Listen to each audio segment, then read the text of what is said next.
with investing in certain markets, there are seasons that occur. And in the property market in particular, there are seasons and there are signs to watch out for to indicate that we're entering into new seasons. Falling interest rates, looser credit policies with banks all have the same motivation: get more credit created. That's what's happening in New Zealand. So I'm catching up today with the author of this book, Lucia Xiao. She's talking about the 5 steps that she followed to get to financial freedom in 5 years. And she's also talking about the property market in Australia contrasted with that in New Zealand. So if you are interested in buying property in 2026 or beyond, or you are a property holder, I think this episode is really important to watch because we're covering things from a few different controversial angles that you don't normally hear covered in most property related podcasts. I hope you enjoy, and if you do, please like and subscribe on the way through. Share a comment around whether or not you agree with some of these perspectives or not. Keep an open mind. Let's get started.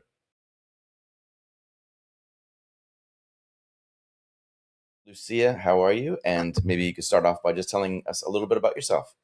So a bit of my background is, you can tell I'm Chinese. Yeah. So I come over 1999. So that's kind of last century now. So stay in Auckland 20 something years. Yeah.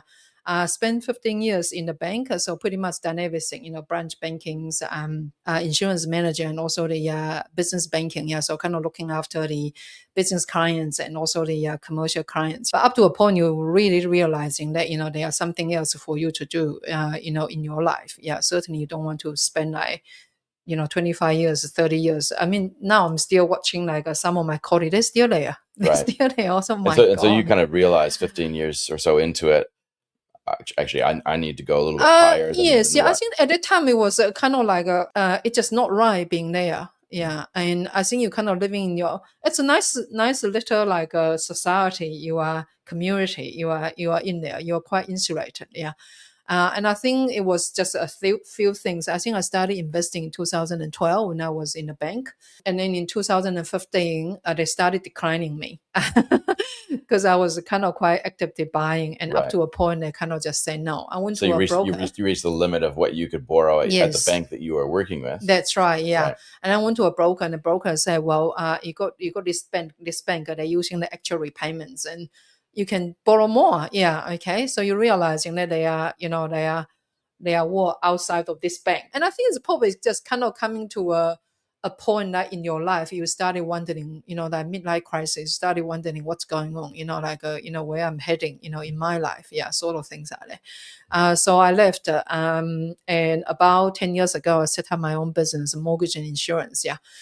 So just helping people, doing their mortgage and things like that. And a couple of years later, I realizing my clients, they were willing to pay tens of thousands, to those property coach. And some of them is quite ridiculous, like $34,000.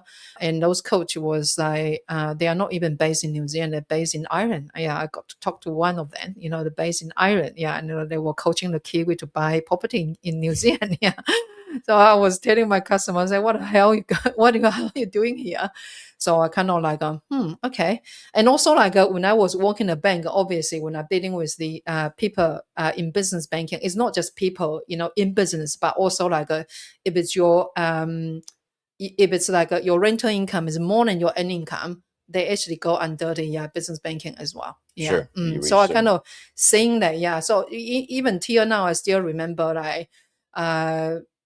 would it be 2011, and I think there's an application came to my my desk, and I look at the same purchase agreement that was the guy purchased 6 months ago, and the property has gone up 50%. I think was they bought it for 770, already went up to over $1 million.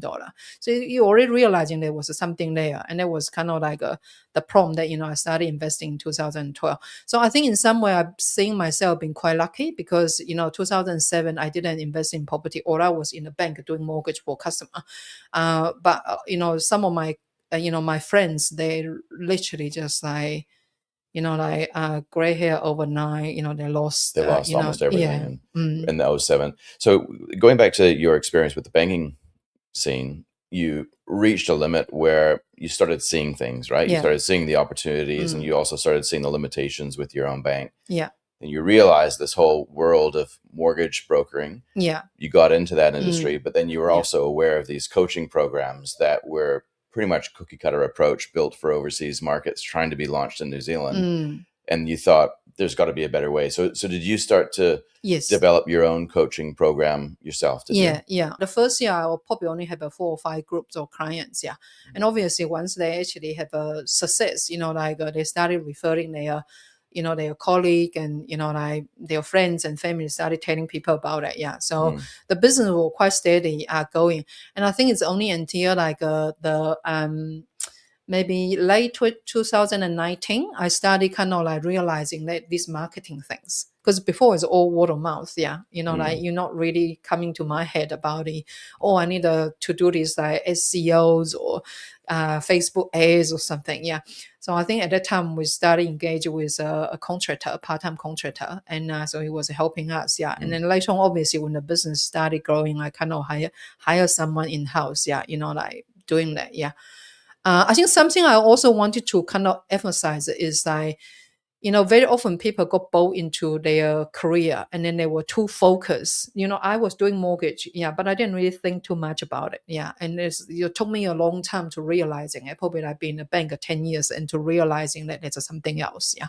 Right. Yeah. So I think that's, maybe you're just too busy and Right. yeah. And I think the same thing, that when I was growing my business, it was another learning curve as well, because it become too busy, and again you didn't really think about like how to actually kind of like manage the risk in your business. Right. Yeah, because I think it was at that time, hiring the wrong people. There are some those like ex-bankers. I had to be very careful with them. If they're at the bank and they didn't have a level 5 certificate, you need to ask question why. Yeah. Just going back to before you came to New Zealand, this is something that we were talking to before we hit record. China has changed, right? That's right. Yeah. And I think that our perception of China, depending on where you live in the world, has probably changed as well over the last 30 to 40 years, especially living in Western countries, seeing a lot of people move in. I know from Canada's perspective, from Australia's perspective, definitely from New Zealand's perspective, it's quite noticeable the increase in population of people who were born in China that have moved into New Zealand, especially over the last 30 years. And with that comes a whole new awareness, kind of like what you were saying before. Before that, it's really easy to get stuck in your own way. And then when you have melding of other cultures coming into your world, you start to realize actually there is a world out here, and some things are better about it, some things are worse about it. So when you came to New Zealand, what were the drivers? Why did you want to come to New Zealand? What was it about China at the time that you didn't feel was right for you? And has that changed now? And would you ever go back to China? Yeah, very good. Yeah, I really love to talk about it. Yeah, because so what happened is like when I was growing up, in 70s, we were very poor, but our living condition actually wasn't that bad. We got a government-owned property and things like that. But you didn't have a toilet in the house. Yeah. So in the morning, you will see the public toilet out there, like, all the other residents, they were queuing up there. I think my dad is kind of like, he managed to actually dig a hole and connecting to the public sewer.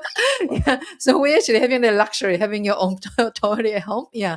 And then when 1980s, I mean, you started realizing things. Yeah. And I was seeing like, I had relative, like my aunties, uncles, and also my grandmom, they went to Hong Kong. My grandmom didn't really actually, have a very low literacy. She was making like $5,000 Hong Kong dollar in 1980s. Yeah. My mom actually had a graduate from university. She studied very hard. Yeah. She was making maybe $50 RMB a month. Yeah, and at that time, Hong Kong dollar was stronger than the RMB. Yeah, Wow. so I kind of like look at you started thinking, obviously that's not quite right here. Yeah, but at that time, I think China was pretty much still very close. Yeah, Very closed economy, very close very much economy. communist, Yeah. I think 1978 they make I think they make a decision to actually open up their door. Yeah. Deng Xiaoping, you probably heard about him. I think he's very famous saying that as long as you can catch the mice, you are you are a good cat. Doesn't matter you are black cat or white cat. Always black cat. Yeah. Yeah. So I think from what I know is like at that time he said to the people close to him, he said, well, from his observation, he actually noticed that whatever the country is close to America, they all become very wealthy. Whatever the country is close to Russia, they become very poor. Interesting how that works, isn't it? So underneath that obviously would have been ideologies around how markets should be organized. One would be command and control, central planning. The other one would be laissez-faire, let the market decide. Yeah.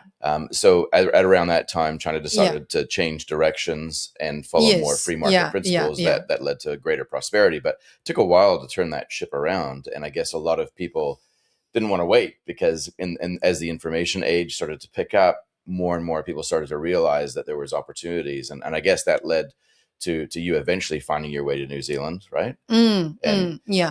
It's a planned economy in China when I grew up. Yeah. So you got little coupons. Yeah. Every family got a coupons. Yeah. And then you can buy how much rice, how much sugar, that, and also the, fabric, things like that. Yeah. Right. Yeah. So it's a plan. As well as quantity. Everything's been planned. So basically when you were born, because, the kingdom we went to is actually just like next to the factory, mom's working in. Yeah. So basically everything's been paid for. You don't need to worry about anything. Yeah. It's like, communist, a society. Yeah.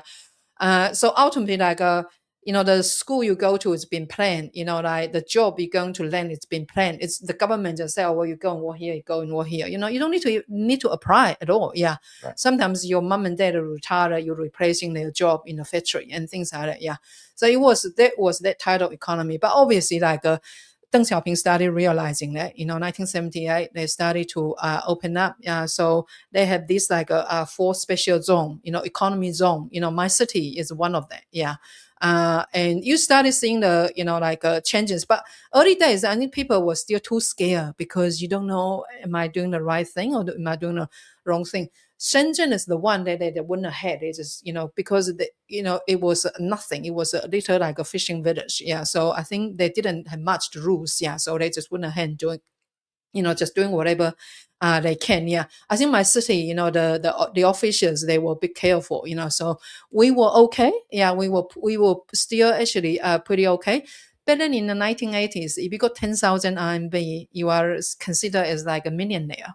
10,000 RMB, you consider as a millionaire. Yeah.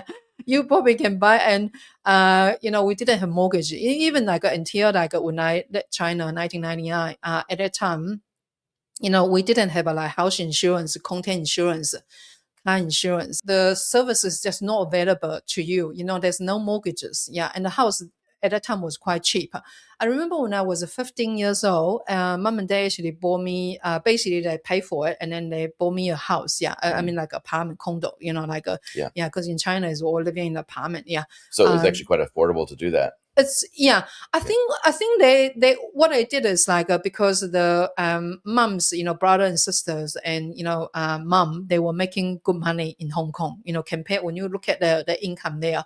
So for them it was easy, very very easy. They are able to just buy things in China because there's no mortgages, economy is not very advanced. Yeah. So I think mom must be has some deal working with them, I don't know what's the deal, but ultimately that was my first house in China. Yeah. It's quite fascinating though, because I know that there's a wave of people that are starting to look at communism as a better economic system, specifically to solve a housing crisis. And I think it's an interesting concept because I think people are kind of cherry picking the one good thing about communism is that it makes house prices cheap.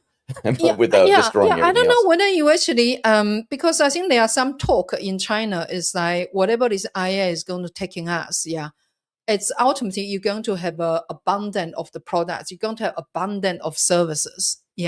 And really people don't need to go to work. I think Elon Musk has talked about it, like work is go to work is optional. It's because you're interested, you enjoyed it, that's why you go. Because now when you look at it, people spend all their time had to go to work to make their living.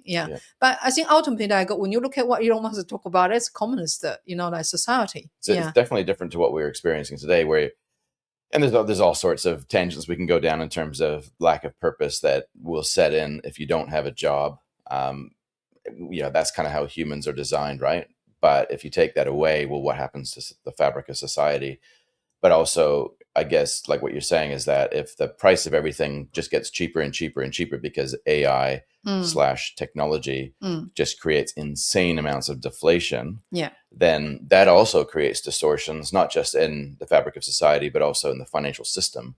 Because the way that you've become wealthy, presumably, the way that I've become wealthy to some extent, has both been from property. mm, And the reason why property is a great tool, or has been a great tool to build with, is because the financial system works the way it does. But I kind of think that AI will disrupt that that's right. as Yeah, well, yeah, yeah. and it will lead to some sort of currency reset, or it'll be one of the contributors. But before we move on from China, um, with where they're at right now, do you kind of feel like China gets a bit of a bad rap? I'm not talking about the Chinese Communist Party, Mm. but well, and it's kind of hard almost to remove them to a certain extent. But the life that you could lead in China, is it so much better now that some of the people who have moved out of China over the last 30 years, might they decide to go back to Mm, mainland China? mm. For China, ultimately their priority is the stability. So they are spending a lot of money trying to eliminate the poverty.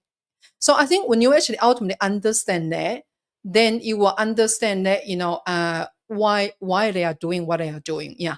And for my mom, my mom's their generation, because mom born in 1940s, yeah, their generation, they ultimately they see the huge improvements, because when China is poor, their people is not being respected. No one respect Chinese. Ask yourself 50 years ago who cared about Chinese. Right? Yeah, I think New Zealand is probably been a nice place. Yeah, okay. But I think the Chinese government realizing that only like you have a strong economy, then your people will receive respect. Yeah.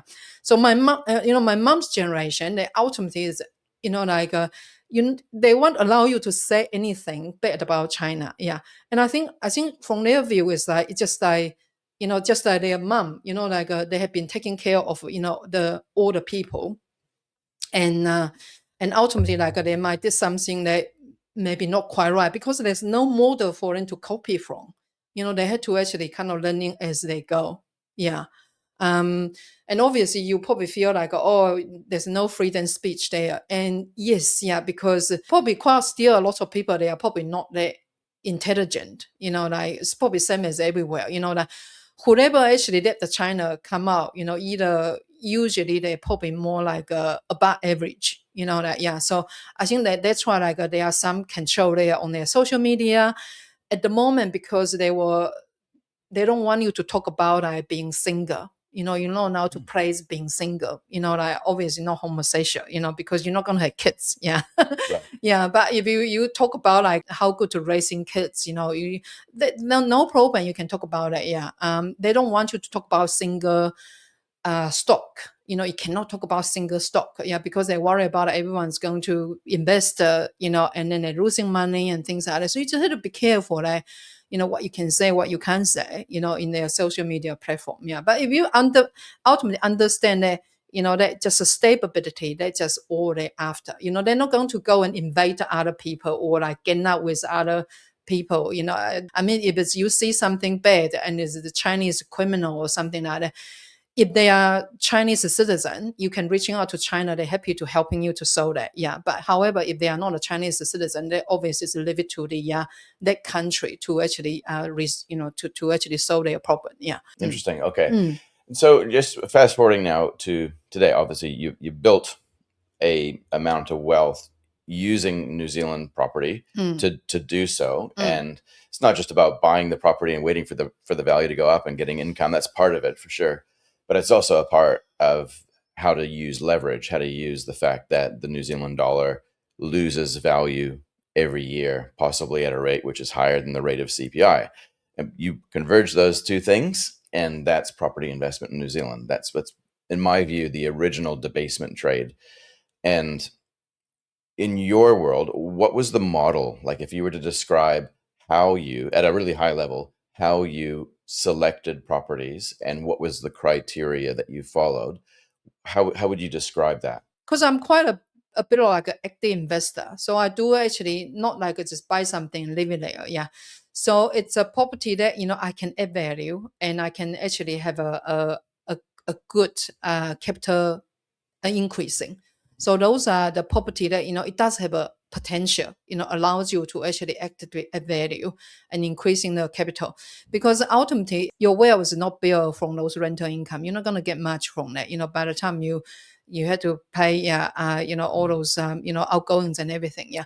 So ultimately it's actually the capital increasing, capital growth actually, helping you to build your wealth. Yeah. And I think that's my view. I had really strong view on that. Yeah. And Yeah. do you think like part of it, so what you're touching on is something that I think is quite interesting, especially as it relates to those property coaching seminars that you alluded to in the past, that there's kind of two things that you can kind of optimize for. You can optimize for a yield strategy where you're buying properties that have relatively good rental income divided by their value, or you can optimize for properties that are likely to grow in value, grow in price faster than other types of properties.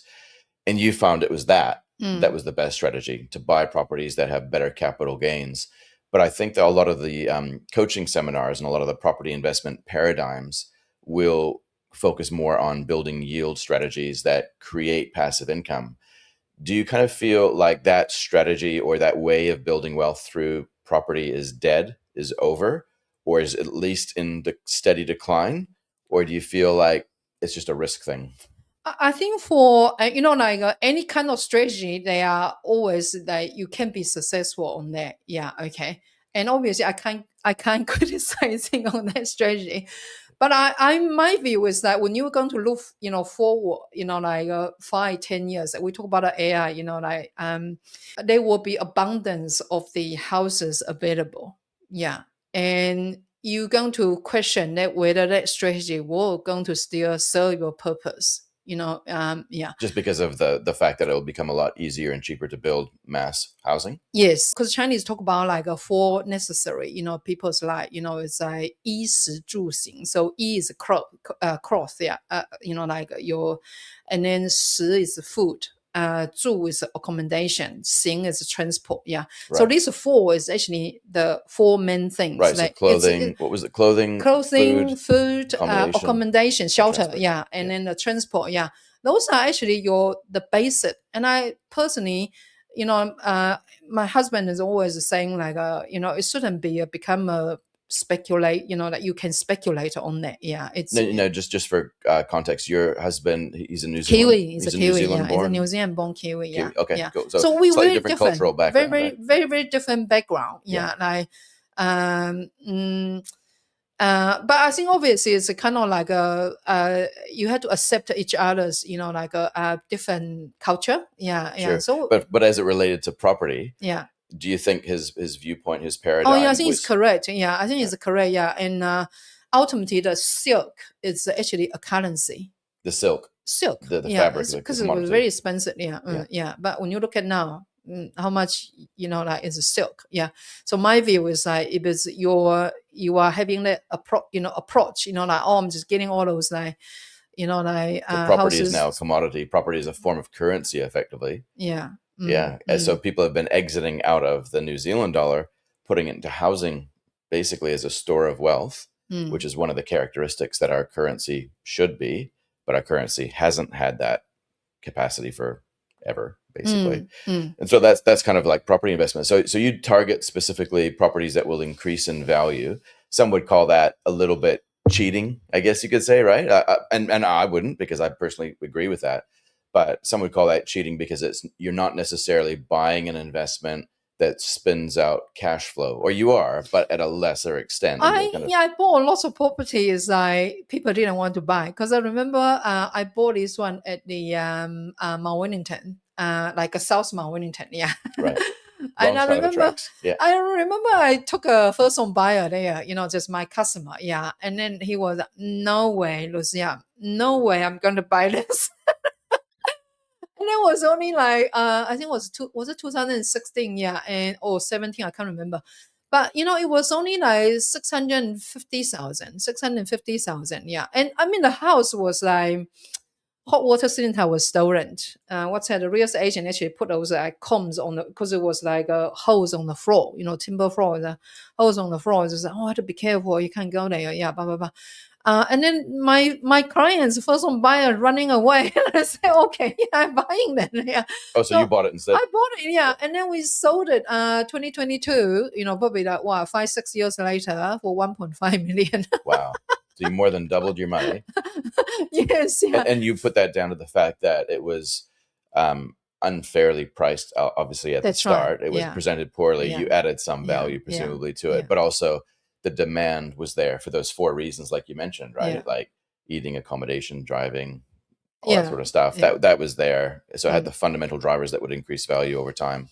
And so do you kind of feel, though, that that trend will continue over time, that properties that are already in good areas, do you feel like they will continue to rise in value at a rate which is faster than the lower value properties? Ultimately, like we in the next, like 5-6 years, is certainly we're going to see a whole different world. Like I still can't comprehend. I can't imagine like what's it going to be look like. Like it's just with the the development of AI and we got cryptocurrencies. The banking systems probably is. I would think people working in the banking, they had to be study worry about that. Yeah, seriously. The whole lot, all those things that like the central bank print the monies and then give it to the government. Government issue the bonds, so they can spend it. Like you started question that. Did you start to question that after you were a property investor, or only Oh, after? it's only just like in the probably like last 12 months, yeah. Yeah. Because I only just started because I was in property even when I went to Sydney. I bought places there. Yeah. I mean like you will know that it was because at the time, my son was actually studying there and I was like worried about it. We don't know he can be accepted in the school accommodation. So kind of like looking at, and it was very tight renting market. And I thought maybe I buy something. Yeah, Buy something in Sydney. Yeah. Yeah, I mean a 2 bedroom duplex. You're looking at like a $2 million. Yeah, plus. Yeah, So that's already way more expensive than what you would probably pay in New Zealand for a Oh comparable yeah, property. yeah. Because in Sydney, obviously, you have different area. You can actually still buy things that are probably around 1 million and things like that. Even in Sydney, because it's such a big place. Yeah. And I kind of looking at the options. I think a lot of I usually don't go to where the Chinese goes because they push up the price terribly. Yeah. Right. So you go, okay, that's an interesting little tip there. Yeah. Don't go there. Yeah. Is that because a lot of the Chinese will instinctively follow a strategy which is more tilted towards capital gains? I think for Chinese is they always have a position is like I need to own a home, which is very different from the because my husband obviously like when we were buying our first house, he was freaking out. It was a $233,000. That's what 24 years ago. Yeah. He was freaking out. He was like, he never take on that much debt, Sure. like, yeah.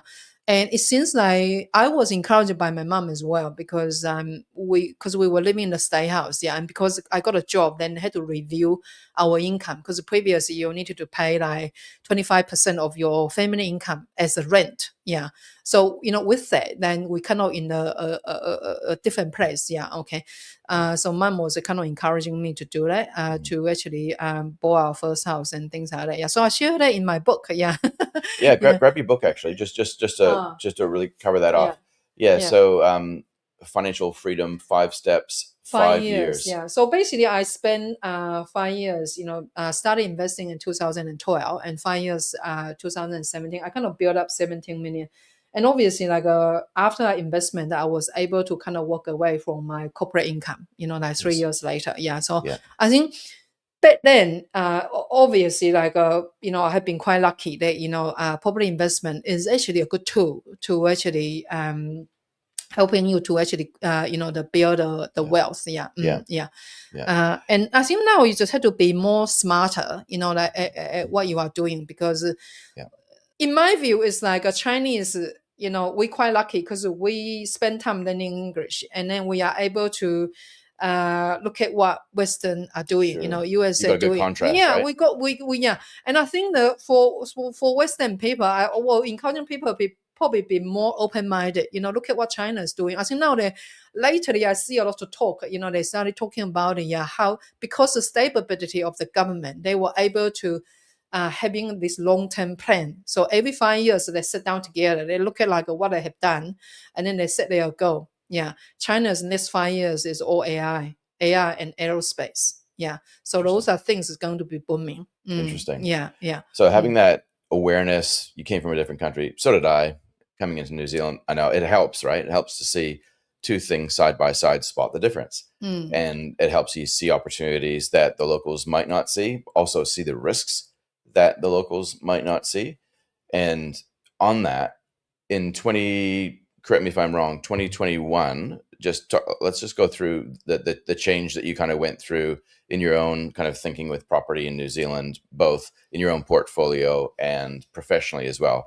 Forgive me if that's not the correct year, but when was it that you kind of started to go, hang on, something's not quite right here. I think we're heading into a new season. Yeah, I think October 2021, I actually make a video and I was warning people that they are risk, you know, in the housing market. Yeah. Till now, I still remember the customers going to the auction, and I was telling them, you know, house prices coming down. Unfortunately, I think the no one's listening. You know, that was like we just having all those good runs, you know, like and so I was questioned by my own staff, you know, like the clients, yeah, because I was, you know, 2022, I was talking to a customer that we didn't do. The clients want to fund like a machinery, like a few $1 million. I think beginning of 2021, we kind of fund a couple $1 million, you know, asset finance, yeah, because usually you can get like 100%, you know, on that, Right. yeah. And then like, you know, a year later, clients want to do it again. It's really high risk. I was talking to customers saying, well, New Zealand is heading into recession. But at that time, no one listened. My customers to me, oh, I just been to this conference. The economy is going to be booming.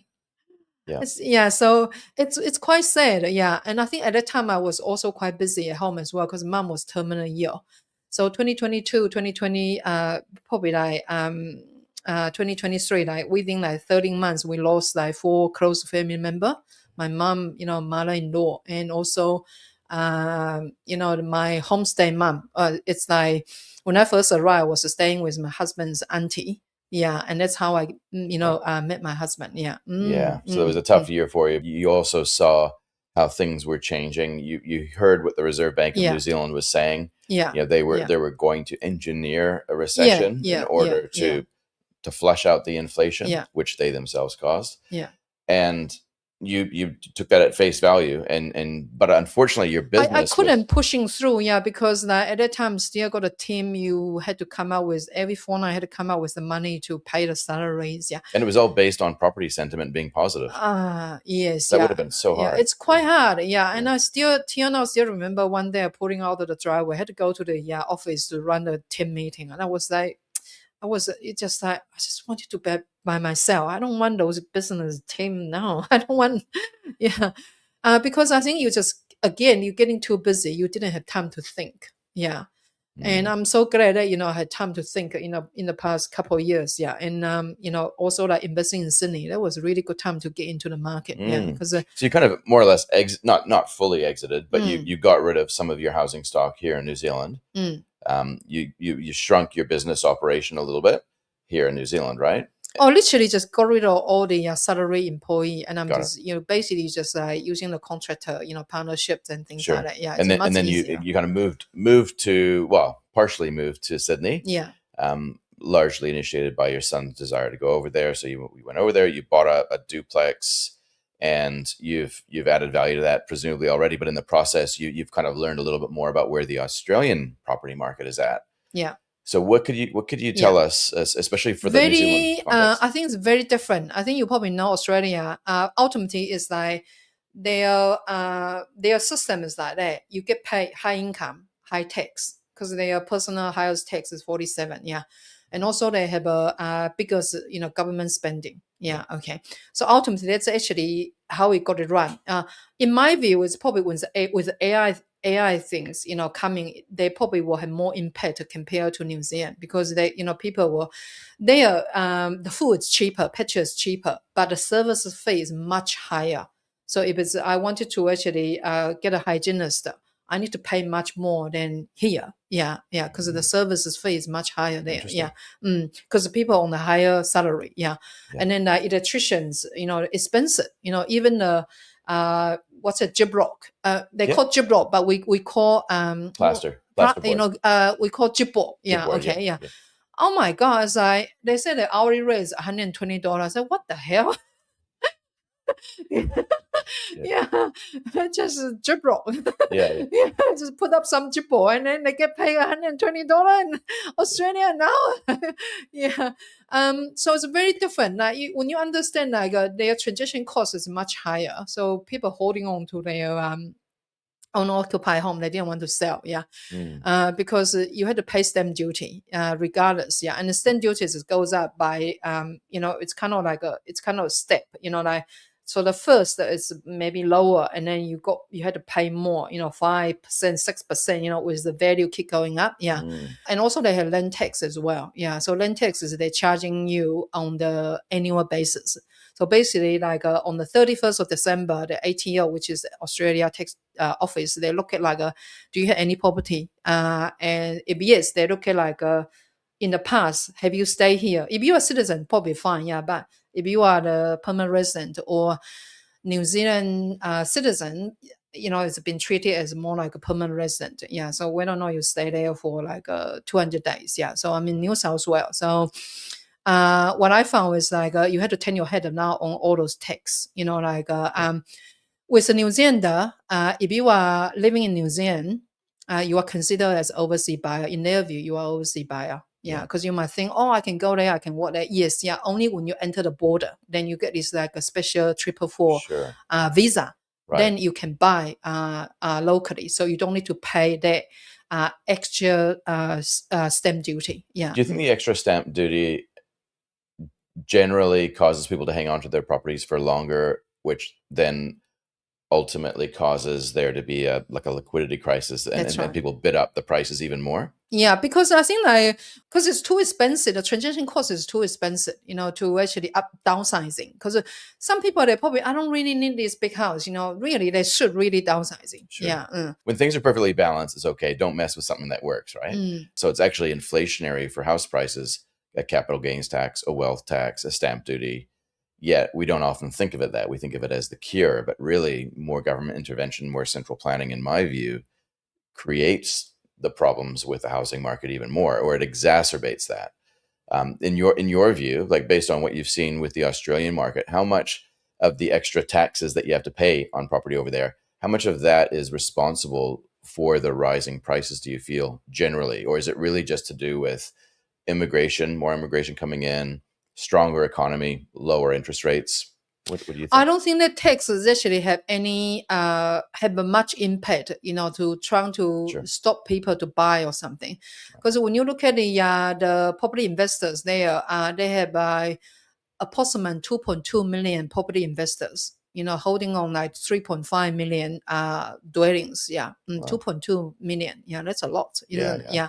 Victoria, the obviously the state government, they are kind of running at a terrible deficit. They had to cut their spendings and whatsoever. I think they come out with some crazy policies. It's like, Right. if you are the vendor, you need to disclose your reserve 7 days before the auction. I said, what the Wow. hell? Different rules, eh? Yeah, I don't know what they are doing. It's a bit crazy. So people moving out of the Victoria state. Yeah. So might not appreciate that coming from a New Zealand perspective, that we kind of have different countries as it relates to property Yeah. in Australia, because Yeah. every state has slightly different That's right. rules. Yeah. But what are you noticing generally? And let's just stick with New South Wales. Let's just stick Yeah. with Sydney. Yeah. What are you noticing generally? Would you say that, because I'm thinking about the last 5 years in particular, where in New Zealand, the Reserve Bank has been really turning up the heat in terms of higher interest rates, keep them high for longer than what I think they needed to. Now they'll be forced to lower them lower than what they want to.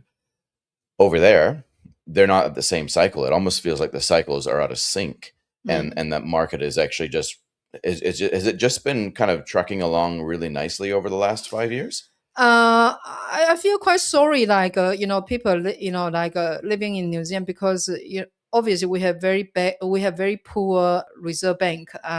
In the past 4 or 5 years, yeah. Hmm. Very very sad, yeah, because at the time, like it was clearly that there's no need to actually trying to pushing people into this negative interest rate because it was out there being very vocal and basically, hi, you guys not spending money enough, go and borrow more money, go and spending more money, otherwise we're going to the negative interest rate. It's just not possible, like it's just so stupid. Yeah, yeah. I just and then later on when they started increasing the interest rate, clearly we already see that the market's already cooled down. We up in the front you already see that, but unfortunately they only look at the data to protect themselves. Yeah, right. Yeah, Yeah. because they can't like if they actually go out there and asking the cafes, asking the retail shop, they already know that people is already stop spending. There's no need to actually increasing the rate to that height. RBNZ, I think they only have a two objective at that time, like inflation and also the other ones, unemployment rate. Yeah, I think Australia, they are more focused on the they kind of have a three target, the inflation and also the employment, full employment, and also the prosperity for Australia, which is Wow. economy. So Yeah. they're carrying a So huge responsibility. yeah, they Yeah. got a huge. It's more important is that your economy, is not just the price stability, Yeah. yeah, because that's what RBNZ is only focused on, price stability and forgot about its ultimate economy. And now we actually went too far. Yeah. Yeah, it's kind of like it's just like you beaten up someone so hard and now you're trying to get it going, Yeah, that's they right. had to hear they had Yeah. to actually so it's going to take a while, like, and even I think beginning of the 2025 I was asked about the economy. I said, well, it's going to be slow. Yeah. Yeah. Do you Yeah. think the Australian, again, restricting this in New South Wales and in the property market, do you think they got it better? Like, do they get it right? Or do they still have their foot on the accelerator and they have tough times coming up ahead because They they have look at, I think they have tough time coming ahead, yeah, because I think if it's you talking about on the housing side, obviously 2023, both countries we have a huge migration. We had 160,000, right? Close to half a million people wow, went in there. Yeah, massive. it's massive. Yeah, and when you look at the numbers, usually probably 2.6, people in a household. Look at how many housing that we need to have. So 2023, like before the election, that was a really good time to kind of offload your stuff. Yeah. And obviously that unfortunately like some people they came here, no job, they had to went somewhere else. They went back home or they went somewhere else. Yeah, they went to Australia. Quite a lot of majority actually went to Australia. Yeah. Yeah. So I think in Australia, what I'm seeing now is actually economy is slowing down. The reason being is their inflation is still pretty high. It's still Right. over 3%. Yeah. And I think at the moment, I think their OCR sits at 3.6 Sure. compared to our one's 2.25. Yeah. Yeah. Yeah. Okay. Yeah. Okay. So because the inflation is high, so people started cutting back their spendings. When the Yeah. redundancy happens, thousands losing their job. Yeah. Yeah. I think they might be still able to find a job because it's very strong, their unemployment rate, like 4.2, 4.3. Right. Yeah. So I think it's still pretty strong holding on there because it's a bigger economy. Yeah. Yeah. But I think why I'm saying that it's a quite a lot of risk in the housing market is because in the past 2 years, the price has increasing quite a lot. Yeah. Yeah. So I bought a property early last year for $2 million. Yeah. But obviously, like I'm quite an experienced like investor, so the house really they should sell for 2.5. Yeah, Yeah. because 3 months later, the agent called me out and said, "Hey, Lucia, there's a couple in the auction. They wanted to buy your one, offer you additional 350,000." Yeah. And I said, well, there's no point because I paid the stamp duty is over 100K already. Yeah. Exactly. Yeah. Yeah. So, and also you have to pay the capital gain tax. Yeah. Yeah. Yeah. Because if you hold it within 12 months, then you had to pay Sure. 100% gain you had to pay.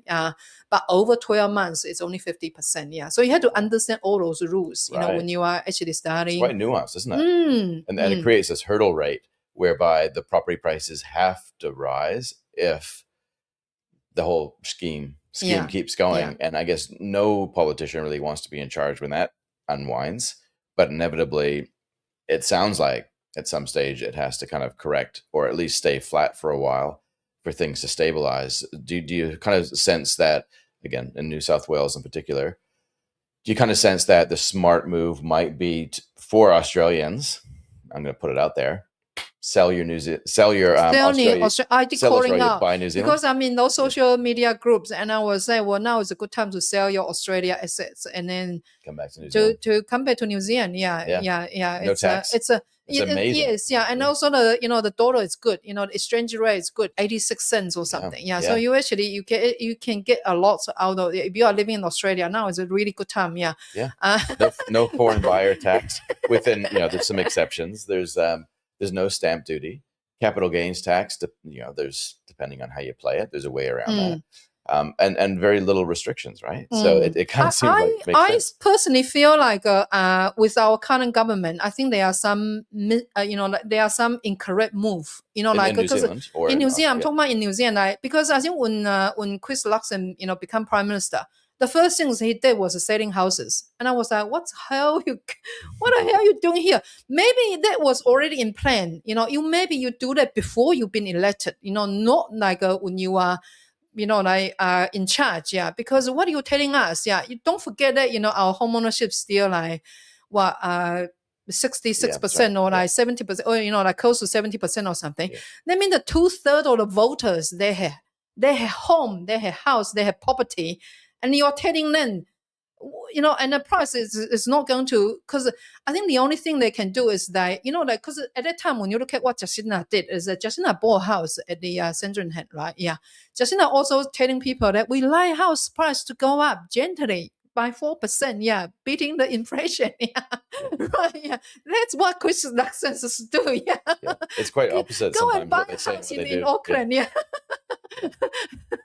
And do you kind of see that though? Like, do you kind of see that there will be a rotation of capital coming across the Tasman? Do you kind of see people they will, especially Australians? Will they sell Australia and buy New Zealand, do you think, or do they kind of just don't even think of New Zealand? I think there are things were pushing them back here. Is either they've been made redundant, that they're coming back here. Like the New Zealanders that moved there. Yeah. I think it's harder for Australia to come to New Zealand. Australia doesn't really care about what New Zealand's doing. Australians, they don't care. It's they only look up to America. Interesting. Yeah. They don't care like what you are doing. Yeah. Do you think we're more anti-US and Australia is more pro-US? Is that the general vibe? Yes, that's why I'm saying, like, being a New Zealander, I will encouraging people to be more open-minded, because there are always things that you can learn, from different leaders. And, even when you look at Trump, like he's got his fundamentality, like for him, he's a businessman. Yeah. And I think he's going to do good, for America. Like he's actually getting those deals done, all those countries, they're going to invest in 100 billions, that's what they say. Yeah, but we don't know how much they're going to really invest. But at least he's happy. Yeah, he can show his supporter, his the voters, I did this, sort of things like that. So ultimately, you just have to understand, why he's not interested to become the world leader. I think that's more Democrat. They want to become a world leader. Yeah, I think Donald Trump is more about where's the money. Show me the money. Show me the money, right? Yeah. No, it's interesting. It's I guess the reason why I asked that is that it feels like I've noticed the culture in Australia is very different to that of New Zealand. Some will say they're brash and they're arrogant. Others will say, well, they're just confident.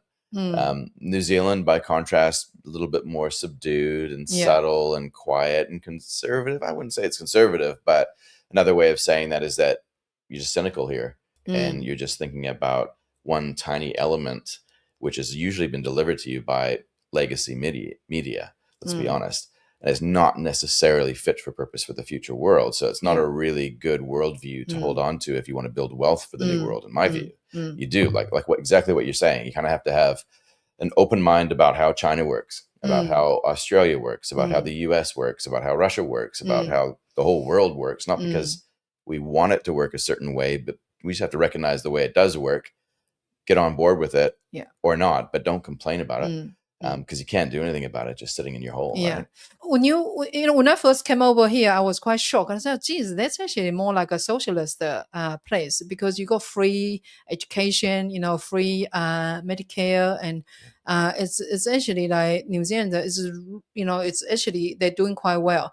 But I think like also a culture shock was like people was quite happy about their weekends. So Monday you go to work. Oh, how is your weekend? In China, we don't talk about your weekend.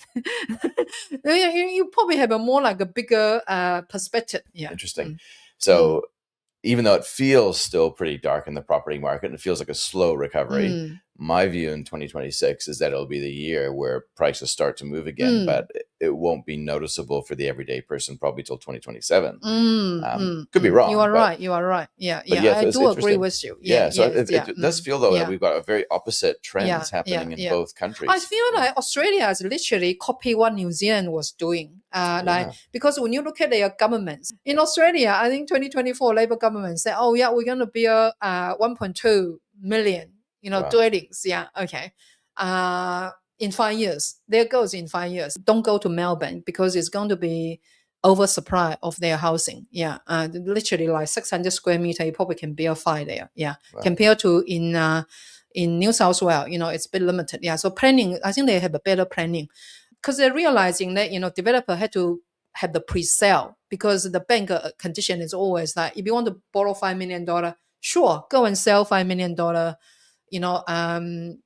pre-sale and then come back to us. Yeah, so the governments are using state governments are using their credit because the state government basically they just have a agreement with the developer and say like we're going to purchase those property from you, and the limit is actually 2 million per dwelling. 2 million per dwelling. Yeah, okay. So the developer can just take this to the bank to certify that the lending yeah, approval, yeah, condition. Yeah, okay. Once they actually build a house, they don't need to sell to the government. They will sell on the market. Only if they couldn't sell on the market, the government will come and okay, exercise that. okay, like a buyer of last resort. Yes, Sydney is, like a property market could be another 18 months to run, and Right. now it's kind of already a bit of risk. I think another 18 months, certainly that price is certainly going to coming down. Yeah. Yeah. Interesting. Yeah. Because Okay. there will be a lot of supply coming to the market. Yeah. Yeah. Okay. In the next, say, 1 or 2 years, in your view, what do you think is going to happen with the New Zealand property market? Oh, I'm very positive about the because ultimately we are at the bottom. Yeah, so I think you got more opportunity to actually going up rather than continue to go down. Yeah, I think interest rate is already low enough.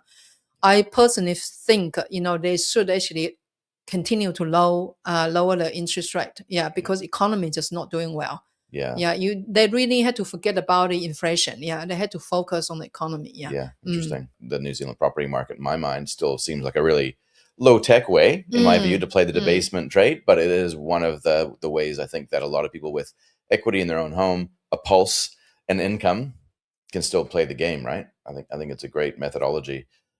In terms of your own portfolio, what are you doing personally in terms of changing for, like you mentioned, AI is one of the themes that you're quite aware of going forward. What are you doing in your own property and or broader portfolio just to accommodate the future that you're starting to learn more about? I started kind of like learning all those like shares, the bitcoins probably like late last year. Yeah, so it's probably in the past like 12 months actively learning. Yeah, reading books and everything. Listen to the podcast, your podcast included. Yeah, Yeah, cool. and also like some Chinese podcasts as well. Yeah. And so ultimately, I wanted to because it was quite heavily in property. Yeah, so I think I've started kind of moving. Wanted to shift some.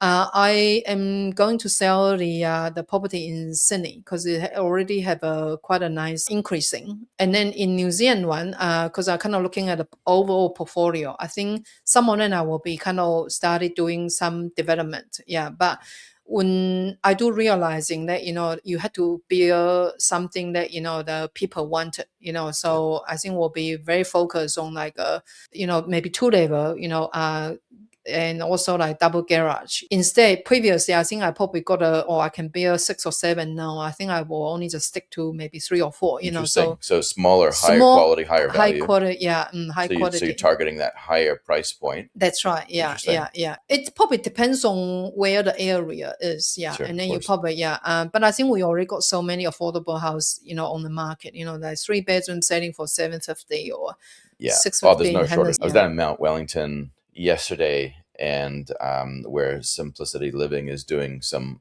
pretty big projects down there. And when those are complete, there's going to be a lot more properties available at a certain price point. And so I struggle to see how, from a capital gains point of view, that's going to be helpful for anyone holding housing stock in that price point, right? But it's interesting how instinctively you're moving towards higher price points, higher quality homes. Because I also kind of believe that going forward, we're probably going to have more price pressure at the higher quality end of town rather than the lower end of town. And so if you're continuing to follow a capital gains strategy, it makes sense that you focus on what, in a weird way, what's already expensive. It's strange, isn't it? Like those who already have always have more, and those who don't have enough, what little they have get taken away. I think that's a nature, It is. It seems like a fundamental law of nature, doesn't it? That's cool. We've covered a lot of ground, but I think that's really important because we've learned a little bit about your backstory. We've learned about different perspectives: Australia, China, New Zealand, different perspectives on ways that you can play the property market, a yield focused or capital gains focused strategy, the importance of thinking bigger, adopting more than one view. And not being afraid to consider timing and changing your strategy to adapt to changing circumstances. I think that's pretty cool. If people are looking to buy in Auckland or buy in Sydney, they should feel free to reach out to you. Oh, absolutely. I think like because I'm still actively, like with the property coachings in Auckland. And I think I will be able to actually kind of helping anyone kind of looking at to buy in Auckland. I'm happy to actually kind of like helping them to actually navigate. Not in the rest of the country, but specifically Auckland. Only that's Auckland. That's the market Only that Auckland, you know. That's awesome. That's a market I know. And again, like if people are looking at to buy in Australia, I think Australia I got more like a tech tools, so I can look at I can look at the whole the whole country. I can actually show you the data, like why you buying in here and not buying in here. It's more fun there. More fun. That's good. Awesome. Well, thank you very much, Lucia, for catching up with me. I appreciate it. Oh, thank you so much, Darcy. Thank you for the opportunity. No worries.